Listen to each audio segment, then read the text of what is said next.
Hello. Hello दोस्तों, कैसे हैं सब? आई होप सब अच्छे, सब एकदम भले चंगे होंगे। और आज का वीडियो बहुत ही दिलचस्प वीडियो, जिस वीडियो का आप लोग इंतज़ार कर रहे थे, क्योंकि अभी तक आपने मेरी शुरू से यूट्यूब जर्नी देखी है कि मैं कैसे कैसे यहाँ तक आई हूँ, जिसमें कि आप लोगों का बहुत बड़ा योगदान रहा है मुझे यहाँ तक लाने में। जैसा कि आप लोग जानते हैं कि मेरे husband central board of indirect taxes में इंस्पेक्टर की पोस्ट में हैं, तो इनका ये सफ़र कैसा रहा, यहाँ तक कैसे पहुँचे हैं, इनके लिए पहुँचना इतना आसान नहीं था, क्योंकि इनकी इस जर्नी में बहुत सारे उतार चढ़ाव रहे हैं। तो इनकी स्टोरी बहुत ही दिलचस्प है, तो आप लोग देखिए। एंड दोस्तों, अपनी स्टोरी शेयर करने का पर्पज़ मेरा सिर्फ इतना सा है कि आप लोग मोटिवेट हो सकें और जो गलतियां मैंने करी हैं वो गलतियां आप लोग ना दोहराएं, क्योंकि फ्लैशबैक में जाकर ही हम अपनी गलतियों को समझ सकते हैं, उस समय समझ में नहीं आता है। तो बस आशा करता हूँ कि आपको पसंद आएगी। तो चलिए शुरू करते हैं।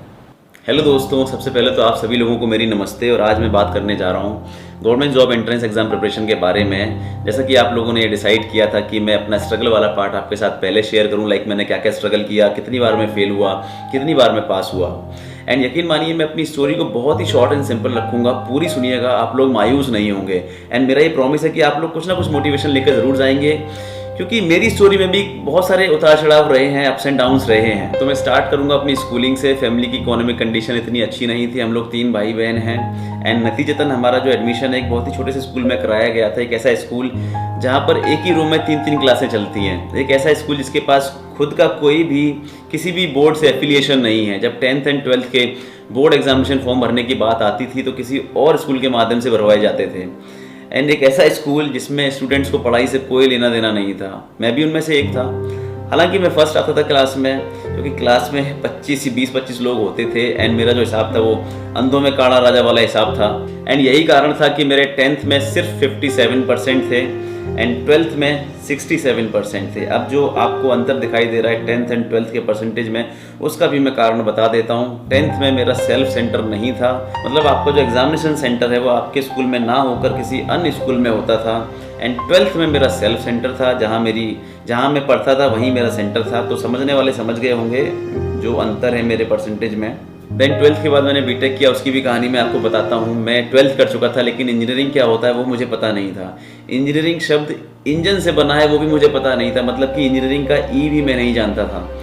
लेकिन उस टाइम पे बड़ा क्रेज चलता था पेरेंट्स में, गार्जियंस में, कि अपने बच्चों को इंजीनियर्स बनाएंगे, डॉक्टर्स बनाएंगे, क्योंकि उस टाइम पे सोशल मीडिया का इतना इन्फ्लुएंस नहीं था, गवर्नमेंट जॉब को भी लेकर भी इतना क्रेज नहीं था। तो बस हमारे पापा ने भी ठान लिया कि हमको इंजीनियर बनाएंगे। एंड उस टाइम पे शायद आप में से बहुत लोगों को पता है, राजस्थान में एक सिटी है कोटा जाकर इंजीनियरिंग एंट्रेंस एग्ज़ाम की कोचिंग करना बहुत ज़्यादा क्रेज़ था इस चीज़ का। अब चूंकि मेरे पापा की कंडीशन उतनी अच्छी नहीं थी तो मुझे कोटा तो नहीं भेज सकते थे। तो उन्होंने क्या किया, ऑफिस से छोटा सा लोन उठा के 50,000 का, आई मे बी रॉन्ग, शायद 50,000 था, ये कुछ कम हो सकता है, लेकिन पापा ने लोन लिया और मेरा आगरा में ही एक कोचिंग है योगेश मिश्रा क्लासेस, वहाँ पे एडमिशन करा दिया। तो इसी तरह से मैं अपने ही शहर में रहकर इंजीनियरिंग एंट्रेंस एग्जाम की कोचिंग करने लगा, क्लासेस अटेंड करने लगा। अब सबसे बड़ी प्रॉब्लम थी इंग्लिश, क्योंकि वहाँ पर जो भी पढ़ाया जाता था वो सब कुछ इंग्लिश में रहता था। एंड मैंने आपको बताया कि मेरी स्कूलिंग पूरी हिंदी माध्यम से हुई थी, तो मुझे इतनी प्रॉब्लम आती थी, मुझे कभी भी खड़ा कर देते थे, सवाल पूछते थे, क्योंकि मुझे समझ में ही नहीं आता तो मैं सवालों का जवाब क्या दूंगा। मुझे काफ़ी एम्बैरेसिंग फील होता था, बहुत ज़्यादा ह्यूमिलेटेड फील होता था, डरने लग गया था मैं इंग्लिश की वजह से। मैं कोचिंग जाता नहीं था, घर से निकलता था एंड कोचिंग नहीं पहुँचता था। दिन निकलते गए, 1-2 महीने निकल गए, मेरे पापा ने मुझे एक बार पकड़ लिया रास्ते में घूमते हुए। फिर वो कोचिंग गए, वहाँ जाके उन्होंने बात करी, किसी दूसरे बैच में मेरा एडमिशन करवाया, कुछ एक्स्ट्रा पैसा भी दिया, दोबारा मेरा एडमिशन हो गया। बट मैं थोड़ा सा 2-3 महीने डिले हो चुका था अपने सिलेबस से। देन अगेन मेरे साथ वही सिचुएशन, मैं इतना डरता था इंग्लिश से कि मैं फिर से बंक मारने लग गया। एंड फिर से मेरे अगले करीब 1-1.5 महीना ख़राब हुआ, मुझे फिर पकड़ा गया। मतलब मेरी ये सिचुएशन थी। मैं बताते समय भी मेरी आंखों में आंसू आ रहे कि मैं ऐसा कैसे कर सकता था अपने माँ बाप के साथ, कि उन्होंने इतना पैसा दे के कहीं से भी पैसे का अरेंज किया, लोन वगैरह लेके, और मैं ये चीज़ें कर रहा हूँ। उस समय मुझे समझ में नहीं आती थी। इन्हीं कुछ इंसिडेंट्स की वजह से मुझे अपनी कोचिंग बीच में ही छोड़नी पड़ी, और जो एक ख्वाब था IIT कॉलेज से बीटेक करने का, वो ख्वाब अधूरा रह गया, क्योंकि मेरी प्रिपरेशन ही नहीं थी। आखिरी में मेरे पास ऑप्शन बचा था AIEEE या UP सीट। तो AIEEE भी इतना आसान नहीं था मेरे लिए। फरवरी ऑलरेडी आ चुका था, 2 या 3 महीने ही बचे थे एग्ज़ाम होने में। तो मैंने UP सीट के लिए तैयारी करना स्टार्ट किया। यूपीसी एक स्टेट इंजीनियरिंग एंट्रेंस एग्ज़ाम था जहाँ पे यूपी के कॉलेजेस में मुझे एडमिशन मिल सकता था। तो थोड़ी बहुत मेहनत मैंने करी इन 2-3 महीनों में, और इतनी मेहनत कर सका मैं कि मुझे आगरा में ही एक इंजीनियरिंग कॉलेज मिल गया। शारदा ग्रुप का कॉलेज है, हिंदुस्तान कॉलेज। तो वहाँ से मैंने बीटेक किया। बट इंग्लिश ने मेरा पीछा बीटेक में भी नहीं छोड़ा, क्योंकि बीटेक में भी सारा सिलेबस अंग्रेजी में था, सारी पढ़ाई इंग्लिश में थी, तो मुझे बहुत प्रॉब्लम आती थी। अब बीटेक के first year and second year को मैं कंबाइन कर दूं तो मैं कुल मिला के 7 सब्जेक्ट्स में फेल था, 7 सब्जेक्ट में मेरा बैक था। उसके बाद मैंने third year and fourth year में थोड़ा कवर करने की कोशिश करी, एंड कुल मिला के मैंने बीटेक 63% से पास किया। एवरेज परसेंटेज होने के कारण मुझे कहीं भी ऑन कैंपस प्लेसमेंट नहीं मिला। लेकिन मैं बीटेक करने के बाद घर नहीं बैठा, मैं दिल्ली चला गया, जहाँ जाकर मैंने करीब 2 महीने तक जॉब की तलाश की, कई सारे इंटरव्यूज़ दिए, लेकिन सिलेक्शन कहीं नहीं हुआ है। फाइनली अंत में आकर मैं एक ज़ेरॉक्स की शॉप पर लगने वाला था, जहाँ मुझे 5,000 रुपये का ऑफर दिया गया था। लेकिन उससे पहले ही मेरे पास एक कंपनी से कॉल आ गया जहाँ मेरा सिलेक्शन हो चुका था। बड़ी कंपनी थी, मल्टीनेशनल कंपनी थी, लेकिन मेरी जो सैलरी थी स्टार्टिंग की करीब 10,000 रुपये थी। अब प्रॉब्लम ये थी, जो कंपनी थी वो टेलीकॉम सेक्टर की कंपनी थी। मेरा रोमिंग प्रोफाइल था। रोमिंग प्रोफाइल मतलब मुझे हफ्ते में 4 से 5 दिन ट्रैवल करना पड़ता था। ट्रैवल भी इस तरीके से कि रात में मैं निकलता था ट्रेन या बस पकड़ के, अगले दिन सुबह पहुँचता था, वहाँ काम निपटाता था, देन फिर से मुझे अगले सिटी निकलने की तैयारी करनी पड़ती थी। एंड कंपनी ने कॉस्ट कटिंग इतनी कर रखी थी कि मुझे होटल लेना अलाउड नहीं था। मैं सुबह जहाँ भी पहुँचता था वहाँ जो भी पब्लिक टॉयलेट्स हैं या सुलभ शौचालय होते थे वहाँ मैं फ्रेश होता था एंड वहीं मैं नहाता था, देन काम पर निकल जाता था। इस तरह से ट्रैवल कर करके मैंने करीब 3 से 3.5 साल निकाल दिए। एंड एक टाइम ऐसा था कि मेरा जो वज़न था वो करीब 45 kg हो चुका था, इतना कम हो चुका था मेरा वज़न। एंड इस दौरान मैंने भारत के कई सारे स्टेट्स घूमे, कई सारे मेजर सिटीज़ घूमे। सिर्फ साउदर्न पार्ट ऐसा रह गया था जहाँ मैं नहीं घूमा था, वो ख्वाब भी मेरा अब पूरा हो चुका है। मैं इन 3 सालों में इतना थक चुका था कि मैंने जॉब छोड़ने का पूरी तरह से मन बना लिया था। लेकिन मेरे लिए छोटा डिसीजन नहीं था, एक बहुत बड़ा डिसीजन था, क्योंकि जो मेरी बड़ी बहन है वो शादी के लिए बैठी थी, मेरा छोटा भाई भी बीटेक कर रहा था, एंड पापा ने उसके लिए भी लोन लिया हुआ था। मेरा लोन ऑलरेडी चल रहा था जो कि ख़त्म नहीं हुआ था। तो ये सारी मुसीबतें थीं, लेकिन मेरे घर वालों ने मेरा इस डिसीजन में साथ दिया। एंड मुझे भी विश्वास था कि अगर मैं जॉब छोड़ दूंगा, मेहनत करूंगा तो मेरा सिलेक्शन हो जाएगा। लेकिन जितना आसान मुझे लग रहा था उतना आसान था नहीं। मुझे लगता था कि मैं बीटेक करा हुआ हूँ और ये छोटे मोटे जो एग्ज़ाम होते हैं, लाइक बैंक एग्ज़ाम है या सीजीएल का एग्ज़ाम है, मैं चुटकियों में निकाल लूँगा। अब करीब 3.5 साल का गैप करने के बाद फिर से पढ़ाई करना एक बहुत बड़ा टास्क था मेरे लिए। पहला जो एग्ज़ाम मैंने दिया था वो दिया था IBPS PO 2012, जिसमें मैं बहुत बुरी तरीके से फेल हुआ था। रीज़न था इंग्लिश एंड मैथ्स की भी इतनी प्रैक्टिस नहीं थी, मैथ्स के बेसिक क्लियर नहीं थे। दूसरा जो एग्ज़ाम मैंने दिया था वो दिया था CGL 2012, उसमें भी बहुत बुरी तरीके से मैं फेल हुआ था। उसमें भी सेम रीज़न था, इंग्लिश एंड मैथ्स। फेल होने का रीज़न ये था कि मैथ्स में मेरे बेसिक्स क्लियर नहीं थे, अलजेब्रा मुझे आती नहीं थी, कोऑर्डिनेट ज्योमेट्री का कोई आइडिया नहीं था, इंग्लिश में ग्रामर का था पता नहीं था, वोकेबुलरी मेरी बहुत ज़्यादा वीक थी। एंड ऊपर से 3.5 साल का गैप हो चुका था। कोचिंग में लगा नहीं सकता था क्योंकि इकोनॉमिक कंडीशन बहुत ख़राब थी। मैं ऑलरेडी बर्डन था अपनी फैमिली पर, क्योंकि मैं नौकरी छोड़ के बैठा हुआ था। तो बड़ा मुश्किल सफ़र था मेरे लिए, लेकिन मैंने मेहनत करना स्टार्ट किया। मैथ्स की तैयारी के लिए मैंने क्लास 6 to क्लास 10 की NCERT की बुक्स मंगवाई, उनको पढ़ना स्टार्ट किया, बेसिक्स क्लियर किए। एंड इंग्लिश सीखने के लिए तो पता नहीं क्या क्या नहीं किया। टाइम्स नाउ पर अर्नब गोस्वामी की डिबेट सुनना स्टार्ट किया, चेतन भगत जी के नॉवेल्स पढ़ना स्टार्ट किया, द हिंदू न्यूज़पेपर पढ़ना स्टार्ट किया। एंड जो भी शब्द होते थे जो मुझे नहीं आते थे, मैं उनको अंडरलाइन करता था रेड पेन से। और स्टार्टिंग में हालात ऐसे थे कि पूरा की पूरा पेपर रेड हो जाता था अंडरलाइन कर करके।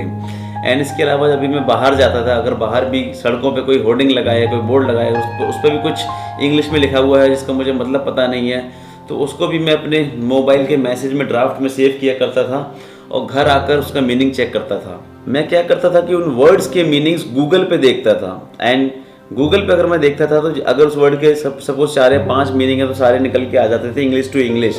एंड वो सारे की सारे मीनिंग में लिखता था अपनी कॉपी में, साथ ही साथ उसके यूसेज भी लिखता था।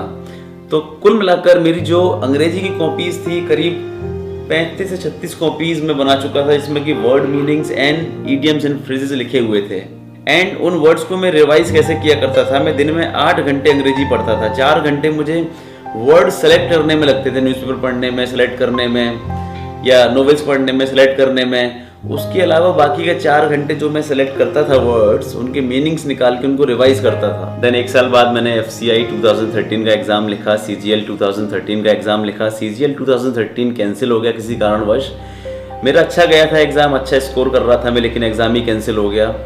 लेकिन एक अच्छी बात यह थी कि मेरा सिलेक्शन FCI 2013 में क्लर्क की पोस्ट पर हो चुका था। FCI में मेरी पोस्टिंग हुई थी तेलंगाना में, एक डिस्ट्रिक्ट नलगोंडा। तो FCI में जॉब करने के साथ साथ मैंने अपनी तैयारी को जारी रखा। CGL 2013 का जो एग्ज़ाम कैंसिल हो चुका था वो दोबारा हुआ और इस बार मैंने बहुत अच्छा स्कोर किया। इवन आप यकीन नहीं करेंगे, इंग्लिश जो कि मेरे लिए एक हवा बन चुका था, जिसकी वजह से मैं कितनी बार फेल हुआ था अपनी लाइफ में, इंग्लिश में मैंने टोटल 200 में से 180 स्कोर किया। एंड वही रीज़न था कि मेरा ओवरऑल मार्क्स जो था रिटन में बहुत अच्छा था, लेकिन इंटरव्यू में मुझे इतना अच्छा मार्क्स नहीं मिला। अगर इंटरव्यू में मेरे 6 नंबर और बढ़कर आ जाते तो मुझे असिस्टेंट इन CSS की पोस्ट मिल जाती 2013 के माध्यम से ही, लेकिन मुझे मिला CAG ऑडिटर और मैंने ग्वालियर जाकर CAG ऑडिटर की पोस्ट पर ज्वाइन कर लिया। इसके साथ ही मैंने IBPS PO 2013 का भी एग्ज़ाम दे रखा था, जो कि मैं क्वालिफाई कर चुका था, सिलेक्शन मेरा हो चुका था बैंक PO की पोस्ट पर, लेकिन मैंने वहाँ ज्वाइन नहीं करा और मैंने बेहतर समझा कि मैं 2014 की तैयारी करूँगा CGL की। तो मैंने CGL 2014 की तैयारी करना फिर से स्टार्ट किया, मैंने हार नहीं मानी। एंड CGL 2014 में भी मेरे रिटन में बहुत अच्छे मार्क्स आए इंग्लिश की वजह से। इवन मैथ्स भी इस बार काफ़ी अच्छा था मेरा। तो मुझे मेरा ड्रीम जॉब मिल गया जहाँ मैं अभी काम कर रहा हूँ, inspector of central tax like GST, customs and service tax in central board of indirect taxes. दोस्तों, मेरी स्ट्रगल स्टोरी के कुछ मेन पॉइंट्स यही हैं कि मेरी स्कूलिंग अच्छी नहीं थी, मैं हिंदी माध्यम से पढ़ा था, मेरी अंग्रेजी बहुत ही ज़्यादा पुअर थी, बहुत ही ज़्यादा वीक थी, मेरे पास कोई रिजर्वेशन नहीं था, मेरे पास कोई कोटा नहीं था, मैंने कोई भी कोचिंग नहीं लगाई थी, जो भी किया मैंने सेल्फ स्टडी से ही किया। एंड इसके अलावा जब मैं प्राइवेट जॉब कर रहा था तो बीच में 3.5 साल का गैप भी हुआ। मैं कई बार लड़खड़ाया, मैं कई बार फेल हुआ, लेकिन जब एक बार मैं पास होना शुरू किया तो मैं पास होता चला गया। दोस्तों, ये तो थी मेरी स्ट्रगल स्टोरी और ऐसे कई लोग होंगे जिनकी स्टोरीज मुझसे भी ज़्यादा बेटर होंगी, उन्होंने मुझसे भी ज़्यादा स्ट्रगल किया होगा, उनकी स्थिति मुझसे भी ज़्यादा ख़राब रही होगी, चाहे वो इकोनॉमिक हो या एजुकेशनल हो। मुझे उम्मीद है कि आप लोगों को मेरी स्ट्रगल स्टोरी पसंद आई होगी, वही मेरा पर्पस था। एंड अगर हम स्टोरी की बात कर रहे हैं तो CGL में या गवर्नमेंट जॉब एग्जाम प्रिपरेशन में हर साल हज़ारों स्टोरीज बनती हैं, मेरी तो उसमें से सिर्फ एक है। दोस्तों, अगर आपको ये वीडियो पसंद आया है तो वीडियो को लाइक कर दीजिए, बिकॉज इस वीडियो को बनाने में मुझे बहुत मेहनत लगी है। मैंने सारा अपना मैटर तैयार किया है, चीज़ें रिकलेक्ट करी हैं, वीडियो शूट किया है, क्या रखना है क्या नहीं रखना है, क्या किस तरह से समझाना है, देन उसको एडिट किया है रात भर बैठ के। तो प्लीज़ लाइक कर दीजिए एंड इंस्टाग्राम पर मुझे फॉलो कर लीजिए, क्योंकि अभी भी मुझे कुछ वीडियोस और बनाने हैं government job exam preparation strategy को लेकर, और हो सकता है कि वो वीडियोस मैं इंस्टाग्राम पर अपलोड करूं। सो प्लीज़ मुझे फॉलो कर लीजिए और चलिए मिलते हैं आपसे अगले वीडियो में। बाय।